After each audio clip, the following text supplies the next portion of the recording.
And a great way to evaluate a threat is a framework called AOJ, ability, opportunity, jeopardy. Sometimes there's variations of this: ability, opportunity, intent. It doesn't matter. It's all the same concept. And this is often taught in self-defense classes as if this were the entirety of what you need to know about self-defense law. And I'm a big fan of the AOJ framework, but it's really only represents one of the 5 elements of self-defense. It represents that element of imminence. This is a tool for evaluating whether an apparent threat is an imminent threat against which defensive measures need to and legally can immediately be taken. Ability, opportunity, jeopardy. What it's not is it's not all the other elements. Innocence, avoidance, proportionality, reasonableness. Those are still targets of attack, folks. For a prosecutor, he doesn't have to go after imminence. He can completely concede AOJ to you and defeat your claim of self-defense by attacking one of the other elements, disproving it beyond a reasonable doubt. So it's very dangerous to think AOJ is the entirety of self-defense law that you need to know. People who teach it that way, what they tend to be doing is, whether they know it or not, is they're presuming the other elements are present. Because they're teaching a class of law-abiding people, right? Getting a concealed carry permit or whatever. They're presuming the people in that class are not going to be the unlawful aggressors, so they'll have the element of innocence, are not going to go to deadly force if they're not facing a deadly force threat, so they'll have the element of proportionality, are not going to act unreasonably, so they'll have the element of reasonableness, right? Are not going to violate a legal duty to retreat if safely possible, so they'll have the element of avoidance if they're in one of the 11 remaining states that still imposes a legal duty to retreat. So they're assuming all those other elements are in place, but I can tell you from my legal practice, often they're not. That said, in the context of evaluating whether a threat is an imminent threat, that one element, AOJ, is a great framework. So ability asks the question, does that person who's scaring me have the ability to cause me harm?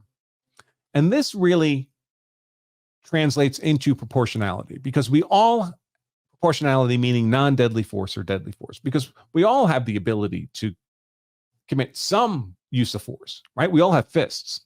So we all have the ability to inflict non-deadly force. The question that then arises is, well, are we only dealing with non-deadly force as a threat, or is it a deadly force threat against which deadly defensive force would be appropriate? Then we have opportunity. Opportunity asks the question, well, even if that person has the ability to cause me harm, do they have the opportunity to bring it to bear? And this tends not to be an issue if the aggressor's armed with a firearm, because generally if he can see you, he can theoretically shoot you from a distance, right? That's the nature of projectile weapons. It tends to be a question when they're armed with some kind of contact weapon, a fist, a knife, where they have to close proximity in order to bring it to bear. So if this killer with the knife in this video was 100 yards away, he has the ability to stab you, but he doesn't have the opportunity yet because he's too far away. If you allow him to close proximity, will he eventually have the opportunity to bring it to bear? Sure. And finally, jeopardy. Jeopardy asks, is the person you're concerned about conducting themselves in a way that suggests, from which you can make a reasonable inference that they intend to bring their ability and opportunity to bear against you or some other innocent person? Because ability and opportunity by themselves is not enough, right? You see a uniformed cop on a street corner. Does he have the ability to shoot you? Sure. There's his gun right on his hip. Does he have the opportunity to shoot you? Sure. You're standing only a few feet away. But there's no jeopardy. There's no evidence from which you would reasonably infer he intends to unlawfully bring that ability and opportunity to bear against you. Was this guy presenting jeopardy? I'm going to kill you. Is that evidence of jeopardy? Is the closing proximity, despite protests to stay back, being shoved back by the victim, is that all evidence of jeopardy? Sure. So what do we have here? Ability, especially when the knife comes out. Then we have ability of deadly force. Opportunity, obviously closed proximity to bring it to bear. Jeopardy. The verbal threats and the physical conduct combined clearly satisfy an apparent intent to bring the knife to bear. So ability, opportunity, jeopardy. Then if you have AOJ, you have the element of imminence. That threat is imminent. That's the go signal, folks. That's the go signal. There is no more safe retreat. There are no de-escalation tactics anymore.